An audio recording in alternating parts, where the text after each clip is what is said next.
नमस्कार दोस्तों, MBGS excellent academy में आपका फिर से स्वागत है। आज हम बात करेंगे 2021 के महत्वपूर्ण सूचकांकों के बारे में।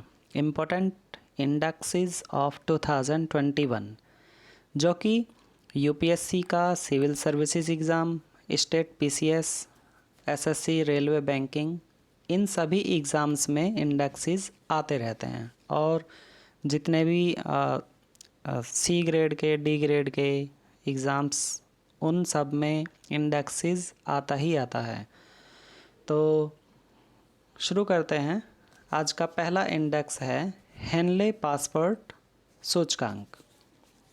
तो इसमें पहले नंबर पर है जापान, दूसरे नंबर पर है सिंगापुर और अंतिम स्थान पर रहने वाला देश है अफ़गानिस्तान।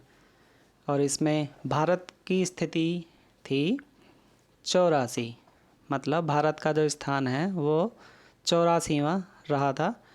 और इसे जारी करता कौन था? जारी करने वाला जो संगठन है वो है एयरटोन कैपिटल। कुछ जानकारी हेनले पासपोर्ट के बारे में, जैसे कि हाल ही में हेनले पासपोर्ट इंडेक्स को अंतर्राष्ट्रीय हवाई परिवहन संघ द्वारा लॉन्च किया गया। इस सूचकांक को लॉन्च करने के लिए लगभग 227 विभिन्न यात्रा स्थलों पर विचार किया गया। इस इंडेक्स को उन गंतव्यों की संख्या के आधार पर जारी किया जाता है जिन्हें धारक बिना वीज़ा के एक्सेस कर सकते हैं। अगला इंडेक्स है ग्लोबल फायर पावर इंडेक्स या फिर ग्लोबल फायर पावर सूचकांक। कुछ जानकारी इसके बारे में, जैसे कि ग्लोबल फायर पावर इंडेक्स में देशों को उनकी संभावित सैन्य ताकत के आधार पर रैंक किया जाता है, सैन्य ताकत के आधार पर। और इस सूचकांक में भारत को चौथा स्थान मिला है। और ग्लोबल फायर पावर इंडेक्स 138 देशों को रैंक किया गया। इन देशों का मूल्यांकन लंबे समय तक आक्रामक और रक्षात्मक सैन्य अभियानों के आधार पर किया गया, जिसमें नंबर 1 पर रहा था अमेरिका, नंबर 2 पर रूस और अंतिम स्थान पर रहने वाला देश था भूटान। और भारत का स्थान इसमें चौथा रहा। और ये किसने जारी किया? Global fire power. अगला सूचकांक है लोकतंत्र सूचकांक, डेमोक्रेसी इंडेक्स। और इसमें पहले स्थान पर रहने वाला देश है नॉर्वे, दूसरे स्थान पर आइसलैंड, और अंतिम स्थान पर रहने वाला देश है उत्तर कोरिया। और इसमें भारत का स्थान है 53वां। और ये किसने जारी की है? इसका जारी करता है इकोनॉमिस्ट इंटेलिजेंस यूनिट। अगला सूचकांक है वैश्विक जलवायु जोखिम सूचकांक। और वैश्विक जलवायु जोखिम सूचकांक में पहले स्थान पर रहा है मोजाम्बिक, दूसरे स्थान पर जिम्बाब्वे और अंतिम स्थान पर प्यूर्टो रिको, म्यांमार और हैती। 3 देश एक साथ अंतिम स्थान पर रहे हैं। और इसमें भारत का स्थान है 7वां। और जारी किसने किया है? एनुअल क्लाइमेट समिट के द्वारा इसको जारी किया गया था। कुछ जानकारी वैश्विक जलवायु जोखिम सूचकांक के बारे में। और अगला सूचकांक है हमारा वैश्विक शांति सूचकांक। इसमें पहले स्थान पर रहा है आइसलैंड, दूसरे स्थान पर रहा है न्यूजीलैंड, अंतिम स्थान पर रहने वाला देश है अफ़गानिस्तान। और भारत की स्थिति क्या है? इसमें 135वां स्थान भारत ने प्राप्त किया है। और इसे जारी किसने किया है? Institute for Economics and Peace, Institute for Economics and Peace. तो ये क्या है? सिडनी द्वारा जो Institute for Economics and Peace है वो सिडनी में है। इसके 15वें संस्करण को हाल ही में जारी किया गया है। ये 15वां संस्करण है इसका। और मुख्य बिंदु ग्लोबल पीस इंडेक्स में वैश्विक शांति का विश्व का प्रमुख माप है। यह सूचकांक 163 स्वतंत्र देशों और क्षेत्रों को उनकी शांति के स्तर के अनुसार रैंक करता है। ठीक है, और यह रिपोर्ट शांति की प्रवृत्तियों को दिखाती है कि किस देश में कितनी शांति है और लोकतंत्र के नाम पर वहाँ वाकई शांति है या फिर नहीं। जैसे कि भारत एक लोकतांत्रिक देश है, पर कितने 163 देशों में 135वें स्थान पर भारत की स्थिति है, तो हम इस बात से अंदाज़ा लगा सकते हैं कि भारत का लोकतंत्र कहाँ खड़ा हुआ है। अगला सूचकांक है विश्व प्रतिस्पर्धा या फिर विश्व प्रतिस्पर्धात्मकता सूचकांक 2021, और इसमें पहले स्थान पर रहा है स्विट्ज़रलैंड, दूसरे स्थान पर स्वीडन, अंतिम स्थान पर रहने वाला देश है दक्षिण सूडान और सोमालिया, दोनों देश।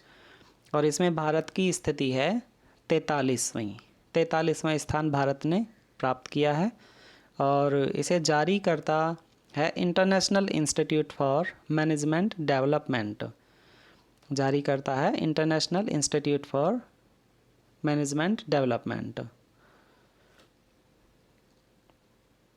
अगला सूचकांक है भ्रष्टाचार बौद्ध सूचकांक 2020।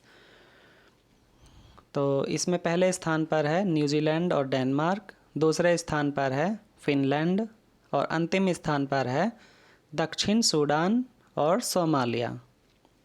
इसमें भारत की स्थिति है 86वां स्थान भारत ने प्राप्त किया है इसमें, और इसे जारी करता है ट्रांसपेरेंसी इंटरनेशनल ने इसको जारी किया है। कुछ हल्की सी जानकारी इसके बारे में, जैसे कि हाल ही में ट्रांसपेरेंसी इंटरनेशनल ने भ्रष्टाचार धारणा सूचकांक 2020 जारी किया है। इस सूचकांक के अनुसार न्यूजीलैंड और डेनमार्क सबसे कम भ्रष्ट देश हैं। न्यूजीलैंड और डेनमार्क। मुख्य बिंदु ट्रांसपेरेंसी इंटरनेशनल ने 180 देशों को कवर करते हुए भ्रष्टाचार धारणा सूचकांक जारी किया। यह सूचकांक भ्रष्टाचार के स्तर के अनुसार 100 के पैमाने को मापता है। और अगला सूचकांक है हुरून ग्लोबल रिच लिस्ट 2021, मतलब कि विश्व में कितने अमीर व्यक्ति हैं उनके बारे में ये एक सूची जारी करता है, जिसमें पहले स्थान पर हैं एलन मस्क और दूसरे स्थान पर हैं जेफ बेजोस। दोनों ही किसी परिचय के मोहताज नहीं हैं, दुनिया भर में इनके प्रोडक्ट्स अवेलेबल हैं। और भारत का स्थान है इसमें 8वां, और भारत की तरफ से प्रतिनिधित्व किया है मुकेश अंबानी ने, और इसे जारी करता है हुरून रिसर्च इंस्टीट्यूट। ये एक इंस्टीट्यूट है जो इस तरह की सूची जारी करता है। इसके बारे में थोड़ा सा ये है कि कोरोना महामारी के चलते पिछले साल 2020 में पूरी दुनिया अस्त व्यस्त रही, वहाँ अमेरिका की संपत्तियों में रिकॉर्ड बढ़ोतरी हुई। हुरून रिसर्च इंस्टीट्यूट ने ग्लोबल रिच लिस्ट 2021 जारी की, जिसमें 3228 अरबपतियों को रखा गया, और जिसमें भारत की तरफ से सबसे ऊपर रहे रिलायंस के चेयरमैन मुकेश अंबानी, जिनकी संपत्ति है 8300 करोड़ डॉलर, मतलब 6.05 लाख करोड़ रुपए। और जो एलन मस्क हैं नंबर 1 पर, वो टेस्ला कंपनी के सीईओ हैं, और उनकी संपत्ति है 19.7 हजार करोड़ डॉलर, मतलब 14.41 लाख करोड़ रुपए। अगला सूचकांक है समावेशी लैंगिक अंतराल रिपोर्ट 2021, और इसमें पहले स्थान पर है स्वीडन, दूसरे स्थान पर है अमेरिका, अंतिम स्थान पर रहने वाला देश है बुरुंडी, और भारत का स्थान है इसमें 140वां। और इस किसने जारी किया है इसको? World economic forum. World economic forum ने इसको जारी किया है। और वर्ल्ड इकोनॉमिक फोरम मतलब वैश्विक आर्थिक मंच द्वारा जारी ताज़ा ग्लोबल जेंडर गैप रिपोर्ट 2021 में 156 देशों की सूची में भारत 140वें स्थान पर है। 2020 में भारत 153 देशों की सूची में 112वें स्थान पर था। इस ताज़ा रिपोर्ट में महिलाओं की आर्थिक भागीदारी और अवसर में भी गिरावट दर्ज की गई है। इस क्षेत्र में लैंगिक भेद अनुपात 3% और बढ़कर 32.6% पर पहुंच गया। इसमें कहा गया है कि वैश्विक स्तर पर सबसे ज़्यादा कमी राजनीतिक सशक्तिकरण क्षेत्र में आई है, जहां महिला मंत्रियों की संख्या वर्ष 2019 में 23.1% थी, वहीं 2021 में घटकर 9.1% रह गई है। और ये दिखाता है कि जो हमारी वर्तमान सरकार है वो महिला सशक्तिकरण के नाम पर एक अपना अभियान चलाए हुए है कि हम महिलाओं को सशक्त करेंगे हर स्तर पर, चाहे वो शैक्षिक स्तर हो, राजनीतिक स्तर हो, आर्थिक स्तर हो या फिर घरेलू स्तर हो। और इस रिपोर्ट में हमें पता चलता है कि 153 देशों की सूची में हमारा स्थान 140वां है। तो समझ सकते हैं कि हमारे यहाँ पर कितना लैंगिक अंतराल है, कितना लैंगिक भेदभाव है महिला और पुरुषों को लेकर। वहीं जहाँ एक तरफ पुरुष या फिर जो पुरुष बच्चा है उसको अलग तरह की शिक्षा दी जाती है, और वहीं पर जो एक महिला या फिर जो बच्ची है उसको एक अलग तरह की शिक्षा प्रदान की जाती है। तो ये एक जो पुरुष मानसिकता है उसी की देन है। अगला सूचकांक है विश्व प्रेस स्वतंत्रता सूचकांक। पहला स्थान है नॉर्वे, दूसरा स्थान है फिनलैंड और अंतिम स्थान है इरीट्रिया। इसमें भारत का स्थान है 142वां और इसे जारी करता है reporters without borders. Reporters without borders ये ठीक है, इसमें इतना ही काफ़ी है। ये जो इंडेक्स है ये 180 देशों का रिकॉर्ड इसमें लिया गया था, जिसमें भारत का स्थान है 142वां। अगला सूचकांक है वैश्विक ऊर्जा पारगमन सूचकांक 2021। इसमें पहला स्थान है स्वीडन, दूसरा स्थान है नॉर्वे, अंतिम स्थान है जिम्बाब्वे और भारत का स्थान है 87वां। किसने जारी किया है इसको? वर्ल्ड इकोनॉमिक फोरम ने। अगला सूचकांक है समावेशी इंटरनेट सूचकांक 2021। इसमें पहला स्थान है स्वीडन, दूसरा स्थान है अमेरिका और अंतिम स्थान है बुरुंडी। इसमें भारत का स्थान है 49वां और ये जारी किया है इसको इकोनॉमिक्स इंटेलिजेंस यूनिट ने। अगला सूचकांक है कोविड-19 प्रदर्शन सूचकांक। मतलब कोविड-19 पीरियड जो है उसमें किस देश ने कैसा परफॉर्म किया है उसके बारे में है। तो इसमें पहला स्थान है न्यूजीलैंड का। न्यूजीलैंड ने काफ़ी अच्छा इसमें परफॉर्मेंस किया था। और दूसरा स्थान है वियतनाम, अंतिम स्थान है ब्राज़ील। वहाँ पर हालात काफ़ी ज़्यादा बिगड़ चुके थे और भारत की स्थिति थी इसमें 86वां स्थान भारत ने इसमें प्राप्त किया। और इसको जारी किया है लॉवी इंस्टीट्यूट। लॉवी इंस्टीट्यूट ने इस रिपोर्ट को जारी किया है कि किस देश ने कोविड-19 महामारी के दौरान प्रबंधन के जितने भी उपाय थे वो किसने ज़्यादा अच्छे से फॉलो किए। अगला सूचकांक है विश्व आर्थिक स्वतंत्रता सूचकांक 2021। इसमें पहला स्थान है सिंगापुर का, दूसरा स्थान है न्यूजीलैंड का और अंतिम स्थान है उत्तर कोरिया। इसमें भारत का स्थान है 121वां और इसे जारी किया है अमेरिकन थिंक टैंक ने। अमेरिकन थिंक टैंक की ये रिपोर्ट बताती है कि विश्व आर्थिक स्वतंत्रता सूचकांक में किस देश का कौन सा स्थान है। और अगला सूचकांक है सतत विकास लक्ष्य सूचकांक 2021। इसमें पहला स्थान है फिनलैंड का, दूसरा स्थान है स्वीडन का और अंतिम स्थान है अफ्रीका रिपब्लिक। भारत का स्थान है इसमें 120वां और इसे जारी किया है वर्ल्ड इकोनॉमिक फोरम ने। वर्ल्ड इकोनॉमिक फोरम की ज़्यादा से ज़्यादा रिपोर्ट्स जो जितने भी इंडेक्सेस वो जारी करता है उसको खासकर ध्यान में रखना है, क्योंकि ये काफ़ी सारी रिपोर्ट्स रिलीज़ करता है। अगला सूचकांक है जलवायु परिवर्तन सूचकांक 2021। इसमें पहला स्थान प्राप्त किया है स्वीडन ने, दूसरा स्थान है यूनाइटेड किंगडम ने और अंतिम स्थान है अमेरिका का। और भारत का स्थान है इसमें 10वां और इसे जारी करता है जर्मन वॉच। जर्मन वॉच की रिपोर्ट ज़्यादातर क्लाइमेट को लेकर ही होती हैं, इसलिए ये भी इम्पोर्टेंट है। अगला सूचकांक है मानव स्वतंत्रता सूचकांक 2020। इसमें पहला स्थान है न्यूजीलैंड का, दूसरा स्थान है स्विट्ज़रलैंड का और अंतिम स्थान है सीरिया का। भारत का स्थान है इसमें 111वां और जारी करता है कैटो एंड फ्रेजर इंस्टीट्यूट। नया वैश्विक युवा सूचकांक 2021।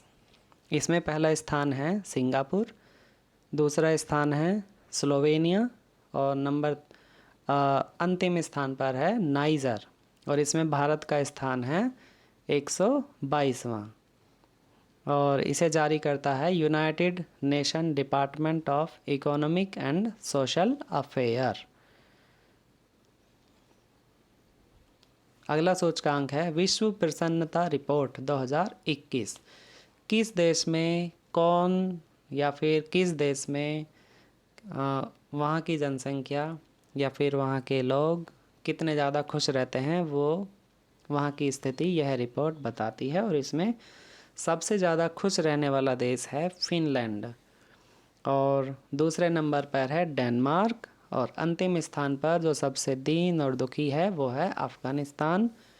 और इसमें भारत की स्थिति भी कुछ खास नहीं है और भारत का स्थान है 139वां। इसे जारी किया है United Nation Sustainable Development Solution Network ने। United Nation Sustainable Development Solution Network ने इसको जारी किया है। अगला सूचकांक है अंतर्राष्ट्रीय बौद्धिक संपदा सूचकांक 2021। इसमें पहला स्थान है अमेरिका का, दूसरा स्थान है यूनाइटेड किंगडम, अंतिम स्थान है वेनेजुएला और भारत का स्थान है इसमें 40वां और इसे जारी किया है वर्ल्ड इकोनॉमिक फोरम।